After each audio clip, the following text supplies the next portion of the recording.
جب کسان ہل چلاتا ہے اور فصل پکتی ہے تو چڑیاں آ کے اس فصل کو چگ جاتی ہیں، کچھ دانے اٹھا کے لے جاتی ہیں۔ تو روایت میں آتا ہے کہ وہ اٹھائے ہوئے جو دانے چڑیاں لے گئی ہیں، اللہ ان کو بھی اس کسان کے نامہ اعمال میں صدقے کے ثواب میں لکھتا ہے۔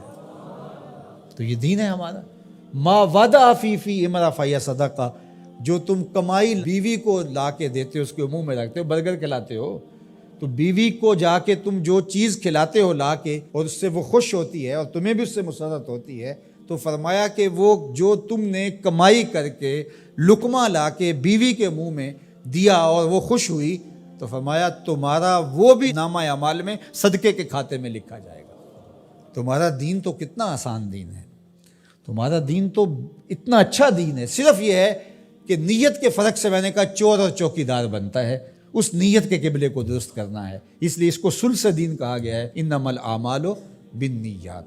تو ہم اس کے لیے جیتے ہیں، میری زندگی کا مقصد تیرے دین کی سرفرازی، میں اسی لیے مسلمان، میں اسی لیے نمازی، بات ختم۔ ہم بس اسی کے لیے جی رہے ہیں، اسی کا حکم ہے۔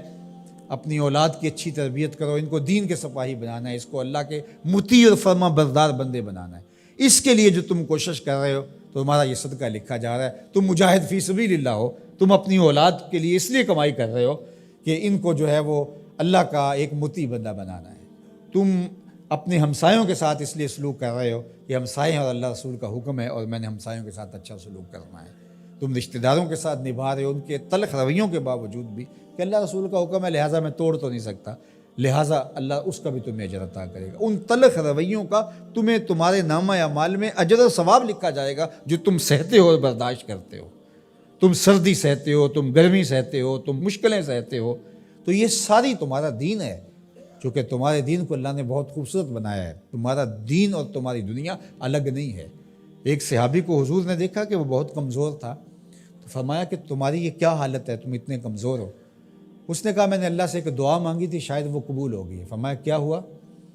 میں نے دعا مانگی تھی اللہ جو آخرت کے حصے کے دکھ ہیں وہ بھی دنیا پہ بھیج دے اور میری آخرت صاف ہونی چاہیے، تو شاید میری دعا قبول ہو گئی ہے، اور مجھے بہت ساری بیماریاں، دکھ اور اذیتیں ہیں جنہوں نے مجھے گھیر رکھا ہے۔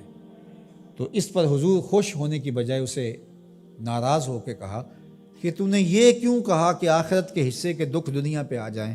تو نے یہ کیوں نہیں کہا ربنا آتنا فی الدنیا حسنۃ وفی الآخرۃ حسنہ، اللہ مجھے اس جہان میں بہتریاں دے دے، اس جہان میں بہتریاں دے دے۔ تو یہ زندگی اچھی جئیں، اچھی سواری، اچھی بیوی اور کشادہ مکان، انسان کی خوش قسمتی سے، مسلمان کی، مومن کی خوش قسمتی سے بتایا گیا ہے۔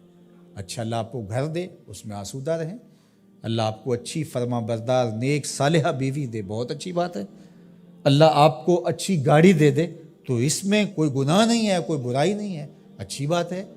یہ نہیں ہے کہ دین یہ ہے کہ آپ اپنے تن کے کپڑے بھی اتار کے پھینک دیں اور سردی میں ننگے ہو کے بیٹھ جائیں، یہ کوئی دین ہے، یہ نہیں ہے۔ ہمارا دین کیا ہے؟ تمہاری نیت کا قبلہ درست ہو، تمہیں جو ملتا ہے تھوڑا ہے یا زیادہ اس پہ تم راضی ہو، تھوڑا ملے تو پھر بھی مالک تیری مرضی میں اس پہ راضی ہوں، اور زیادہ ملے مالک میں تیری مرضی پہ اور تیری عطا پہ راضی ہوں۔ تھوڑا ملے تو صبر کرے، زیادہ ملے تو بانٹنا شروع کر دے، بات ختم ہو گئی۔ اور کاروبار کرے تو اللہ کی رضا کے لیے جائے، اور بچوں کو ایک اچھی تربیت کی نیت سے گھر سے نکلتا ہے، حتیٰ کہ جو کاروبار کرتے ہوئے مشقتیں آتی ہیں، ٹینشنیں آتی ہیں، پریشانیاں آتی ہیں، جھٹکے لگتے ہیں انسان کو، گاہک کے رویے کی وجہ سے کسی نے ادھار لے لیا، وہ پیسے نہیں دے رہا، بار بار اس کو کہنا پڑتا ہے، اس کے سخت اور تلخ رویے ہیں، یہ جو جھٹکے اور تکلیفیں اور جو ٹینشنیں آتی ہیں، اس تاجر کو اللہ کی جانب سے اس کا بھی ثواب عطا کیا جاتا ہے۔ تو یہ کتنی کرم نوازی ہے اس کی، اور کتنی رحمت ہے اس کی جو اللہ تعالیٰ نے اہل ایمان پہ رکھی۔